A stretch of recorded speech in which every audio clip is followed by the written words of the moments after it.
Assalamualaikum warahmatullahi wabarakatuh. Selamat malam, yang terhormat Prof. Al-Hadi Bustamam dan juga Ibu Nurma Ayu Wigoto selaku dosen dari Komputasi Paralel. Perkenalkan kami dari kelompok Komputasi Paralel yang akan menjelaskan proyek kami tentang presentasi UAS yang berjudul Penerapan Komputasi Paralel dalam Klasifikasi Interaksi Protein dalam Penyakit Alzheimer. Sebelum itu, izinkan saya untuk memperkenalkan diri saya. Nama saya Muhammad Farendra, lalu ada teman saya, Ida Bagus Made, lalu ada Jaren Velisco, ada Prayoga Permana, dan ada Geraldus Hare Pascal. Boleh di next? Oke, selanjutnya mungkin kita akan membahas latar belakang atau pendahuluan dari proyek kami ini. Kita tahu bahwa penyakit Alzheimer merupakan salah satu bentuk demensia yang paling umum dan ditandai oleh gangguan fungsi otak yang berkaitan dengan interaksi kompleks antar protein. Project ini menunjukkan bahwa pola interaksi protein tertentu itu dapat berkontribusi pada pembentukan plak amiloid dan disfungsi saraf. Dan untuk mengidentifikasi pola-pola ini secara akurat dan efisien, dibutuhkan pendekatan komputasi yang mampu menangani data biologis dalam jumlah besar. Dan dengan memanfaatkan metode komputasi paralel seperti serial, CUDA, OpenMP, dan MPI, proses analisis ini dapat dilakukan secara lebih cepat untuk menemukan protein atau interaksi protein yang berperan dalam perkembangan Alzheimer. Selanjutnya, oke, selanjutnya di rumusan masalah. Jadi, urusan proyek kita kali ini, kita ingin tahu bagaimana pola interaksi antar protein dan bagaimana keterkaitannya dalam penyakit ini. Yang kedua, bagaimana efektivitas metode komputasi paralel dalam memproses data protein. Lalu, apa saja sih karakteristik interaksi protein yang paling dominan atau khas dalam Alzheimer, dalam jaringan protein yang terkait Alzheimer. Dan tujuannya adalah untuk menganalisis jaringan interaksi protein dan menemukan pola yang relevan dengan penyakit Alzheimer. Lalu yang kedua, menerapkan dan membandingkan berbagai metode komputasi, serial, CUDA, OpenMP, dan MPI dalam pemrosesannya. Yang ketiga adalah mengidentifikasi protein atau pasangan protein dengan ciri khas yang tertentu yang berpotensi berperan dalam proses patologis Alzheimer. Boleh di next? Oke, ini eh, lanjut ke implementasi dari kode serial. Itu adalah pengenalan dari dataset. Jadi, dataset yang kami gunakan itu diambil dari ekstraksi file XML dalam zip yang berisi data interaksi protein yang terkait penyakit Alzheimer. Dan setiap baris dalam dataset itu mewakili satu interaksi antar protein dengan struktur sebagai berikut. Interaction ID itu ID unik, protein itu daftar ID dari protein yang terlibat, map protein itu daftar nama protein beserta ID unit protnya. Dan hasil pemetaan dari protein informasi dari elemen XML. Dan ini adalah contoh 5 baris pertamanya. Boleh di next. Lanjutnya ini setelah dataset diperoleh, dilakukan penghapusan kolom yang tidak diperlukan, yaitu interaction ID dan proteins. Dan setiap baris pada kolom map proteins itu berisi daftar dua protein yang saling berinteraksi. Jadi ini adalah proses pengenalan dataset, di mana akan dilanjutkan oleh preprocessingnya, yang akan dilanjutkan oleh Yoga. Boleh untuk selanjutnya? Akan dijelaskan oleh Yoga. Oke, di sini analisis frekuensi kemunculan protein dilakukan dengan memisahkan setiap pasangan protein dalam data interaksi menjadi entitas individual, lalu menghitung seberapa sering masing-masing muncul di seluruh dataset. Nah, dari hasil pre-processing ini kita mendapatkan terdapat 7.624 protein unik dengan beberapa protein seperti huntingtin dan amyloid beta precursor protein muncul jauh lebih sering dibandingkan yang lain. Hal ini menunjukkan bahwa protein-protein tersebut memiliki peran sentral dalam jaringan interaksi dan kemungkinan besar berkontribusi signifikan dalam proses biologis yang berkaitan dengan penyakit Alzheimer. Protein yang terlibat dalam penyakit Alzheimer menurut penelitian.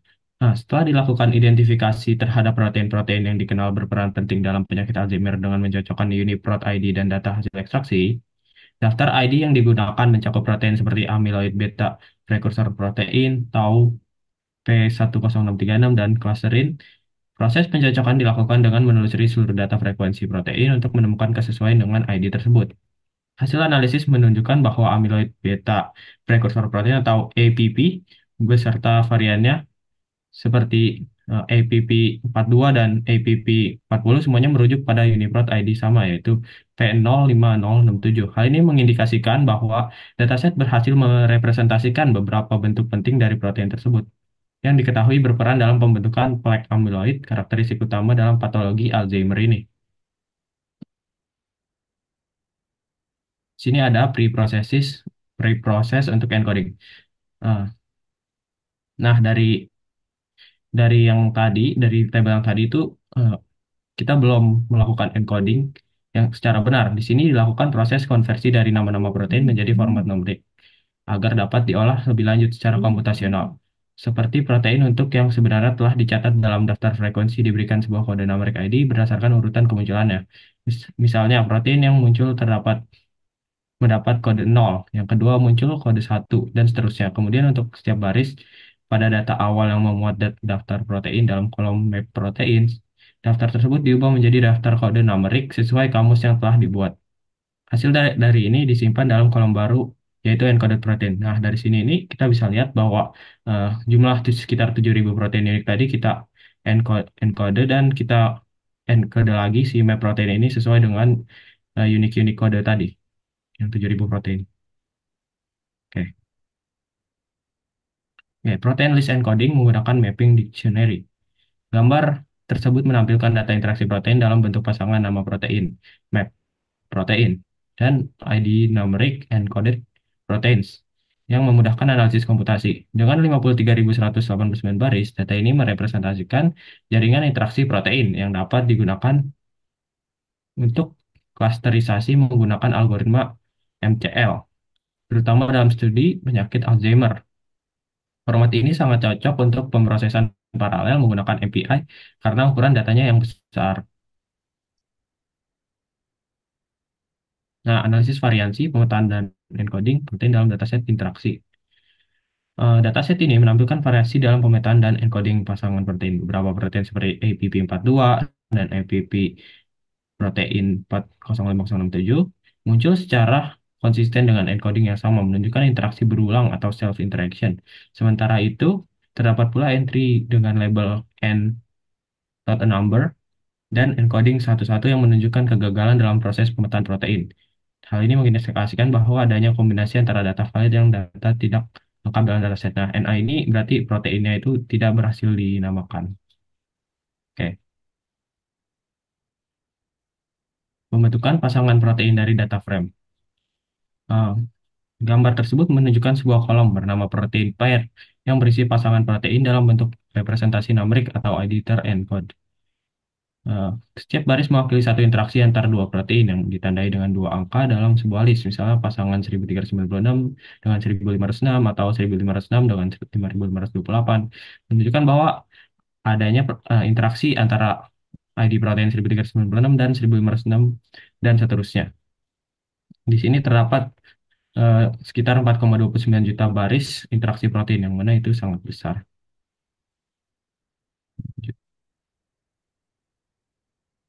Analisis dan pembobotan interaksi pasangan. Gambar tersebut menampilkan data dari dua kolom, unique interaction codes dan bobot. Kolom interaction codes berisi pasangan kode interaksi unik antara dua protein yang telah di-encode dalam bentuk angka. Sementara itu, kolom bobot menunjukkan nilai bobot atau skor interaksi yang mengindikasikan seberapa kuat atau penting hubungan antar pasangan protein tersebut. Nilai bobot tertinggi pada tabel adalah sekitar 6,5, yang menunjukkan interaksi dengan kekuatan signifikan. Sedangkan sebagian besar baris di akhir tabel memiliki bobot satu yang kemungkinan mewakili interaksi yang umum atau kurang signifikan.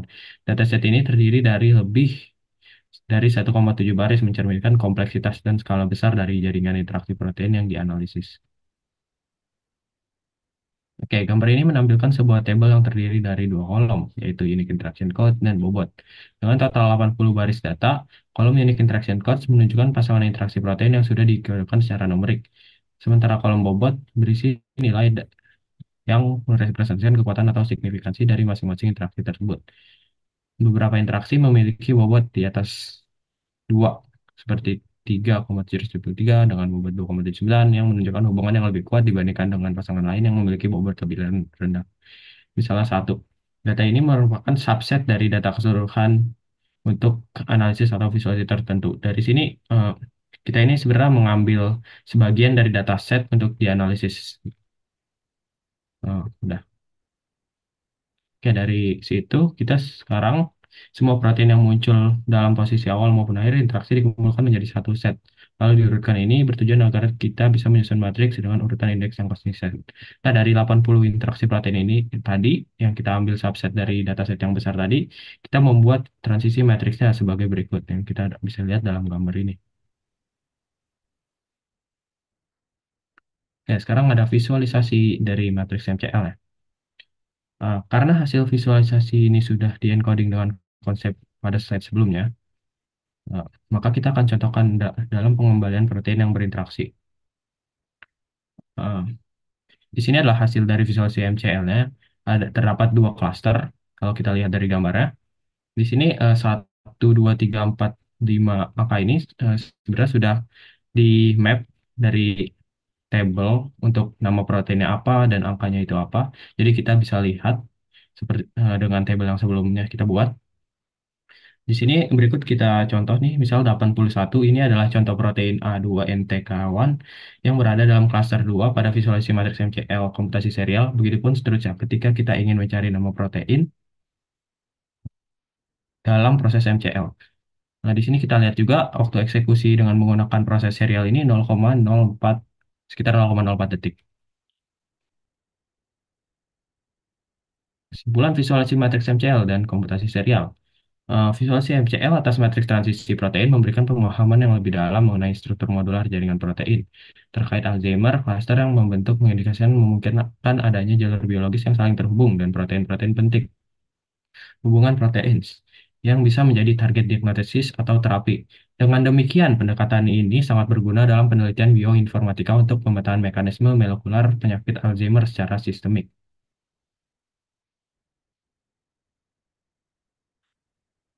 Selanjutnya akan dijelaskan. Oke. Jadi sekarang kita akan membahas implementasi kode dari OpenMP. Jadi pertama-tama kita membahas metode dulu. Jadi yang pertama itu kita akan melihat dari pengumpulan dan pre-processing datanya. Jadi dataset interaksi protein diperoleh dari basis data publik seperti string atau biogrid. Dataset ini direpresentasikan dalam bentuk graf berbobot, di mana node melambangkan protein dan edge menunjukkan interaksi antar protein. Dengan bobot mencerminkan kekuatan interaksinya, graf ini kemudian dikonversi menjadi matriks transisi stokastik yang menjadi input utama algoritma MCL. Nah, untuk penerapan dari algoritma Markov clustering ini, itu terdiri dari dua operasi utama yang dijalankan secara iteratif. Jadi yang pertama itu ada ekspansi, lalu juga ada inflasi. Jadi ekspansi itu proses ini mensimulasikan penyebaran aliran probabilitas antar node dalam graf melalui perkalian matriks, misalnya M kuadrat. Tujuannya itu adalah menyebarkan aliran ke node tetangga yang lebih jauh. Kalau inflasi setelah ekspansi itu setiap elemen matriks dinaikkan ke suatu pangkat, misalnya 2,0 untuk memperkuat jalur dominan dan melemahkan yang lemah. Lalu tiap baris dinormalisasi agar tetap menjadi matriks probabilitas. Proses ini meningkatkan kontras antar cluster. Jadi kedua langkah ini akan diulang hingga hasil konvergen, yaitu saat matriks tidak lagi berubah secara signifikan antar iterasi. Next. Lalu kita juga akan melakukan paralelisasi dan OpenMP. Untuk meningkatkan performa, proses ekspansi dan inflasi diparalelkan menggunakan OpenMP. Jadi untuk ekspansi paralel, operasi perkalian matriks ini dilakukan dalam loop yang dapat diparalelkan, di mana setiap thread menghitung bagian tertentu dari hasil matriks. Dengan pragma om parallel for, pembagian kerja antara thread dapat dilakukan secara otomatis. Lalu untuk inflasi paralel, karena inflasi memproses setiap baris matriks secara independen, OpenMP dapat digunakan untuk menjalankan operasi pangkat dan normalisasi di banyak baris sekaligus secara paralel. Sinkronisasi dan shared memory. OpenMP secara default menggunakan shared memory, sehingga hasil antara thread langsung bisa diakses bersama. Sinkronisasi antar interaksi dijaga menggunakan konstruksi seperti pragma om barrier bila diperlukan. Walaupun pada kasus ini sebagian besar operasi bersifat independen. Pendekatan ini memungkinkan pemanfaatan penuh sumber daya CPU modern yang memiliki banyak core, tanpa kompleksitas komunikasi antar node seperti pada MPI. Walaupun OpenMP tidak cocok untuk sistem terdistribusi, ia sangat efektif untuk eksperimen bioinformatika skala menengah hingga besar yang dijalankan pada workstation atau server tunggal. Next. Oke, jadi berikut merupakan implementasinya. Oke, jadi seperti yang bisa dilihat, kode bash ini itu adalah kode untuk mengeksekusi algoritma MCL dan memberikan hasil dari clustering. Jadi setelah file input Siap, MCL dijalankan dengan parameter inflasi 2.0 dan output disimpan dalam file cluster stacks. Lalu akhirnya outputnya kita mendapat dan menghasilkan dua klaster yang merepresentasikan dua kelompok protein dalam jaringan interaksi. Next. Berikut merupakan visualisasi hasil clustering. Jadi graf ini menampilkan dua klaster protein yang terpisah, merepresentasikan modul biologis yang erat secara fungsional. Next. Jadi berikut adalah hasil klasterisasi yang berbentuk numerik. Jadi kita bisa melihat dari array-nya itu, baris pertama itu adalah node yang tergabung dalam klaster 0. Lalu baris kedua itu node yang dalam klaster 1. Masing-masing klaster ini terdiri dari 41 node. Data ini penting sebagai dasar untuk interpretasi biologis berikutnya. Next. Jadi sekarang kita akan melihat hasilnya yang pemetaan node ke protein asli. Jadi agar hasil numerik dapat diinterpretasikan secara biologis, dilakukan pemetaan ke nama protein asli seperti berikut. Seperti di amyloid beta precursor protein, itu di encoding sebagai 3 dan kolom angka 0. Jadi untuk contoh di atas yang amyloid beta protein 42 dengan encoding 32 dan kolom angka 1 ini menunjukkan bahwa node itu indeksnya 1 dalam hasil clustering ini merupakan amyloid beta protein 42. Protein kunci dalam penyakit Alzheimer. Proses pemetaan ini memungkinkan analisis mendalam terhadap modul protein yang terbentuk. Next. Baik, selanjutnya ada implementasi kode MPI. Pertama adalah metode dari kode MPI. Yang pertama, mengumpulkan dan processing data. Data interaksi protein diperoleh dari database publik seperti string atau biogrid, kemudian diformat menjadi graf berbobot. Node mewakili protein dan edge menggambarkan interaksi dengan bobot sebagai tingkat kepercayaannya, dan graf ini dikonversi menjadi matriks transisi stokastik sebagai input algoritma MCL. Yang kedua ada penerapan algoritma MCL. Ya, MCL dijalankan melalui dua langkah iteratif.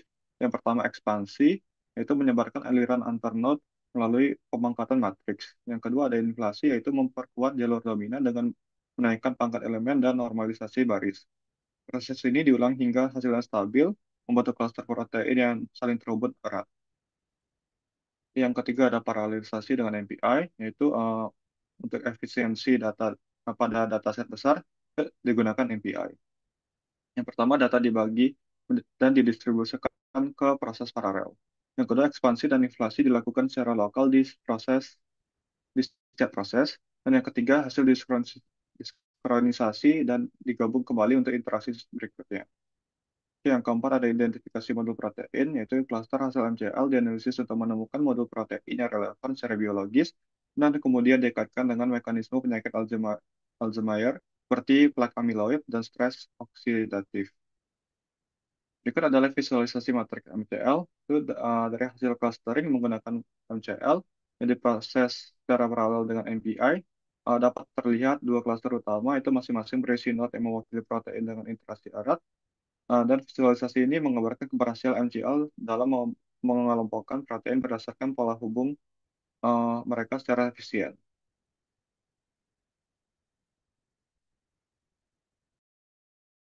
Selanjutnya adalah implementasi kode CUDA. Berikut adalah metode implementasinya. Yang pertama itu dilakukan instalasi dan persiapan lingkungan. Jadi langkah awal itu melibatkan instalasi pustaka Torch, Markov Clustering, Network X, dan Matplotlib. Semua ini diperlukan untuk komputasi, klasterisasi, dan visualisasi dari graf. Lalu yang kedua adalah pemrosesan matriks transisi. Jadi matriks transisi dari data diolah dengan menghilangkan nilai di bawah ambang batas, disimetriskan, dan dinolkan pada diagonal. Langkah ini memastikan matriks cocok untuk diproses dalam algoritma MCL. Lanjut. Lalu yang ketiga adalah normalisasi matriks pada GPU. Jadi matriks diubah ke tensor PyTorch dan dipindahkan ke GPU. Selanjutnya dilakukan normalisasi kolom agar matriks valid sebagai matriks probabilitas stokastik. Lalu yang keempat adalah implementasi algoritma Markov Clustering.